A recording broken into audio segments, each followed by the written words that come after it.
Terminator becomes president. Bernie and Trump are on the Reform Party. 2000. I mean, I know Trump was actually on the Reform Party taken to 2000. And I guess it kind of makes sense that Bernie would be on there too. They've got like I guess they have like an NPP thing going on. I can't. I mean, okay, so America is now basically a three-party system, right? You know, you got the Democrats, you've got the Republicans, and you have the Reform Party. And the Reform Party was led by, it was Ross Perot, right, in the 90s, who did pretty well, like, for a third-party candidate. Like, he did, like, insanely well in 1992. Less so in 1996, but still pretty good, considering. The end of an era. Well, this is a new situation, I must say. A tall figure in a suit said to Yaniov as he was rereading his script as the television staff shuffled around, preparing the lights and cameras in his office in the Kremlin. Ever since Khrushchev, no other general secretary has ever officially resigned, let alone in front of the whole union. Indeed, Grisham, however, the Politburo, Central Committee, and everybody important to the CPSU has received and approved my resignation request. Now the only ones that need to be informed are the people. Yaniov was rather calm, contrary to what Grisham would expect from a man who is willingly resigning for one of the most powerful positions in the world. The man responded to Yaniov's words in both a reassuring and concerned tone. It seems so. I mean, at least you can walk out after this with your head up, knowing that you did what was best out there, that you could have done for the union. But still, I have a bad feeling about this. If the party had been divided before, it surely will become worse now, not to mention the economy. Don't break your head over it too much. I have given instructions to the Politburo. As much as all of them crave power, at least they wish the union to remain united so that they could hold off until it's all resolved. I guess. Whatever happens, just know that that in my still early career, you have been one of my most memorable general secretaries, Comrade Yaniov. It has been an honor being your secretary for the past 2 years. Kirshen saluted as he saluted the soon-to-be old general secretary. For Yaniov could thank Grishin, the man from the TV crew walked over to inform Yanov to wait for the signal to start a speech. After a few seconds, the signal was given, and Yaniov began to speak to the camera in a live broadcast. In 7 minutes and 46 seconds, one turbulent and troubled era of the Soviet history ended. To many, it seemed like a sigh of relief, but to some, it was a sign that dark clouds were gathering over the Union. Destiny awaits the USSR. Okay. And we'll send some more advisors, again, just cuz. Jerry Brown won in 1992, but his presidency was so bad, the Reform Party stayed popular in this timeline. Okay. Gennady Yaniov has resigned. The latest news coming out of the Soviet Union has shocked the world. As Gennady Yaniov, the man who was the main instigator of the August coup that preserved the Soviet Union, has resigned today from the position of General Secretary. Time for regime change. An extraordinary meeting of the Central Committee. Yaniov's resignation has brought the shock to the USSR's political scene, but not to the party and to the leadership itself. A resignation of the top party leader like this hadn't happened since Khrushchev in 1964. Both the CPSU and the Politburo were ready to vote Yaniov out if necessary. His own move just sped up the process and made it easier. Despite that, political infighting had remained, and an extraordinary meeting of the Politburo had been called in state temporary leadership. Due to the factions' mistrust towards each other, a political outsider was chosen, Valentin Pavlov.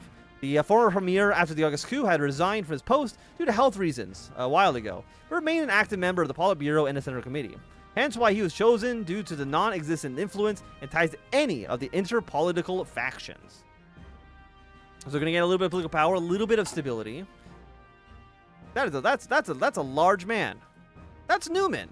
That's Newman from Seinfeld. Like, you cannot convince me otherwise. Okay. Everything's still looking pretty okay. Is there anyone that we care about? Like, do we care about Afghanistan at all? To send volunteers somewhere? The answer's probably not. Like, I don't think so. And for plans going into the future regarding streaming, because I do want to stream more, because it's just, now that, you know, I am working full-time, it's just kind of easier to stream as opposed to just, you know, make videos every once in a while. So we're probably gonna do like Friday night and like Saturday night streams. So probably what I'm gonna try to plan doing. Okay, International Space Station is opened, and a Democrat victory in the 2000 election. Who has won? Who's the lead? Is it? I guess I could have just read what it said, huh? Is it Al? Probably not Al Gore. Who's the 2000 the Democratic candidate? I should have read the events, but I don't know. It has been several days since Yanov resigned as general secretary, and the party congress has begun. Tension in the halls were high as many just waited for the opportunity to grab the position of the most powerful man in the USSR. Many deals, backstabs, and shady actions have been going on far from the public's eye and ears. However, even after this long meeting has come to an end, and as the speaker walked behind the microphone at the main stage, the final voting began. The next leader of the Soviet Union was Nikolai Ryzhkov. Okay. We're now reformist. We're going to change our tree to Ryzhkov's focus tree. We're going to get some new events. We can influence North Korea. Let's go. Oh, he's looking haggard compared to the New Order. He is an old man. Okay, so he's born in 1929. So that means 29, 69 is... So yeah, I guess he is in like his mid-30s. Early 30s even. Like, wow. He's worked his way up in the New Order. Okay. So we now have... However, this will not be an easy task. We need to direct a good amount of resources to combat Chinese influence and expand our ties. So, North Korea is actually just kind of neutral right now. Okay. And we are now reformist. Which is good. Okay, we have... What the hell is this? Our overall influence with the nation will determine whether they align with us or opponent, the People's Republic of China. By using influence points, we can increase the influence of the DPRK. After getting 100 influence, we can secure influence to get them into our influence. We have 20 influence, we have 15 points. China has 15 influence, they have 10 points. Okay. So what do you guys all do? I have 48 command power. We get this at 0.37, which is not like incredibly fast. So you subtract points from China. Oh, you just give me 100. We're not going to do that quite yet. Okay, so it's 15 for 5, 20 for 10. So we want to save up. If we have more influence, it spends better. So if we can get like 10, you're 15. And then adds 35 to invite him to Moscow. Yeah. There we go. We'll do that. It sounds great. And then we will spend 15. And then I'm going to wait. There we go. Went up to 50. And now we'll just hold off a little bit now. Because we don't need to go too crazy on that. Okay. We also got this whole thing here now as well. A jubilant voice. Television screens flickered on across the Union. The eyes of millions attached to their displays, whether it be in their homes or behind the glass of a local shop. They were all gathered, from cities in the Volga to villages in the Amur, between the hustle and bustle of Leningrad and the cold breeze of Vladivostok. The words of the new General Secretary were about to be heard. 11:21 p.m., Moscow. Ryzhkov straightened out his papers and reached for a glass of water. Around him, the round was shifting rapidly. His assistants perfecting the room, making sure the shading, the lights, the cleanliness were on point. Ryzhkov did his best to make his appearance on point. This would be his first address to the Union. Over 200 million eyes would be on him. Some filled with hope, others with hate, all with interest. Whether he said now would become foundational, even if it was just a few brief remarks, it would send a message. Or at least he thought that it would. 1:28 p.m. Just a few more seconds. Already, the assisting staff had left the room. Aside from a few record takers, there was a sense of timid anticipation. There hadn't been a new voice to address the Union since the coup. Ryzhkov steadied his hair, drank down a few mouthfuls of water, cleared his throat, and braced for this beacon of a moment. The cameraman held out his hand, counting down the seconds, with Ryzhkov nodding at the final 5 seconds, turning to 4, 3, 2, 1. 1:30 p.m. Showtime. Fellow citizens of the Soviet Union, I address you in a moment where all the Union is in a precarious position. With an ailing economy and the loss of multiple socialist republics, our past leaders have failed us time and time again. We mustn't give up hope, however. The vision of Lenin is yet to be complete, and a true glory lies just within reach. I believe, my friends, that with the united cooperation of as many people of our Soviet republics, our union shall enter the golden age, shall surpass all of our rivals and those who wish to harm. For our socialist union shall soon be a pinnacle of all of Eurasia, a truly unbreakable union. Okay. Oh yeah, you might want to save or find a way to add political power if you don't have enough. You have to spam the decision to lower hardliner fury every chance you get to not get cooed. Oh no! Fire rise. I think someone did tell me about the fire rises, which is I don't remember exactly what it is, but someone did tell me. Okay. KGB currently at neutral. Militaries are currently at neutral. Hardliners of the government are currently unloyal. They'll oppose rise cause reforms and will usually attempt to stop them. 45 out of 100. Okay. Hardliner will increase moderately -20. Decrease if we select it. Calm down reforms. Increase reforms. Current reform progress is at 0.1. Is at 1%. Change that 0.25% monthly, which will take 90. What's 99 divided by 0.25? It's basically 99 times. Basically, that's like. Wait, am I crazy? 99 times 0.25. No. It's 99 divided by 0.25. And then divide that by 12. That's 33 years, I think, right now. So we need to get this done a little bit faster than 3 years from now. Fire rises a model where Saudi Arabia has a civil war, which causes more chaos in America in a civil war. Okay. I'll put that somewhere on my tree, on my plan. I think it's best to get every political focus done as soon as possible so that you can get rid of the mechanic. But luckily for us, there's nothing else we can do. So we all we can do is just finish this up as quickly as we can. We have 90 days. How many points do we get? 0.1. Oh no! No! No! No! No! No! No! 0.5 to invite. Okay. Okay. It's going up to 0.6. We've invited Kim Jong Un or Il. Which one is it? It's Il, right?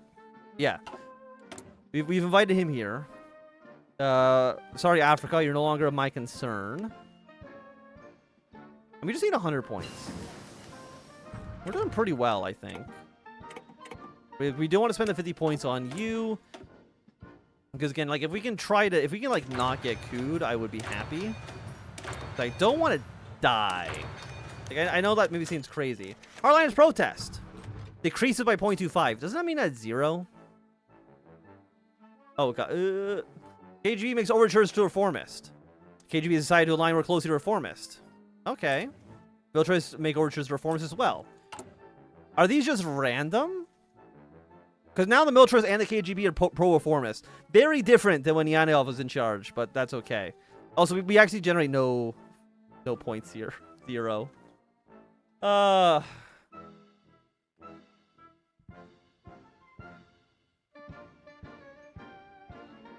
Okay, well, 50. I mean, right now we're not getting any reformist. Like, it's just not going up. There's party infighting. You know, obviously unfinished business is not great. Stability is not great either. There's not, like, too much we can really do about that. Okay, monthly progress goes up to 0.25. Okay, that's good. Decreases. Hardliners hostility will increase moderately. The new Bukharin. So no matter what, they're gonna get mad at us. I mean, we kind of they have to get mad at us. But we'll maybe do that last. Because what is their hostility? I mean, they're unloyal because they're at 45 out of 100.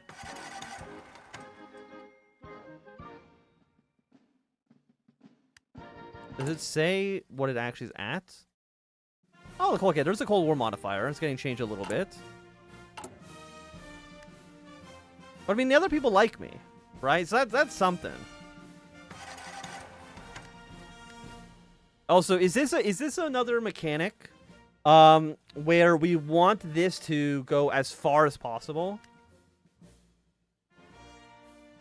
Because, like, if let's say we had 100 political power and this had 99 days left. Does it just immediately basically restart? So we want to wait till it's basically at like 2 days. Try to make sure, you know, that we don't fuck it up and have this spill over. But do we want this to tick as low as possible before we click on it? Tudor defeats Alessio in a surprise victory. Okay, Romania. They are now right-wing nationalist. Probably not great for us, but, you know, it is what it is.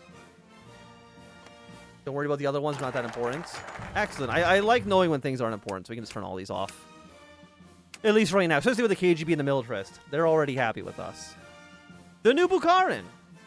The Union under the new millennium has seen a seemingly everlasting period of instability, economic downturn, political meltdowns, and utter collapse of the Warsaw Pact, with only its sole hegemony remaining.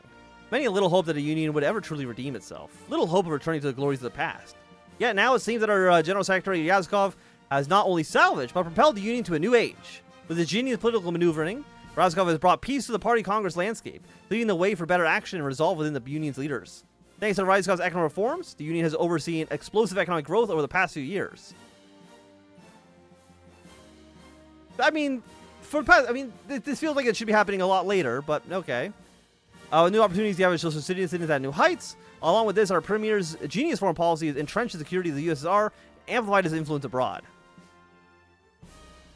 This really seems like this is referring to something that's like way later in the tree. Oh, okay.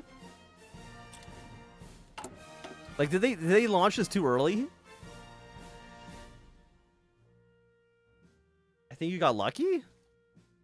Okay, well, I'll take it. Because they're still party infighting. The economy is still stagnating, so I'm not. Maybe he's got like a really, really good PR team.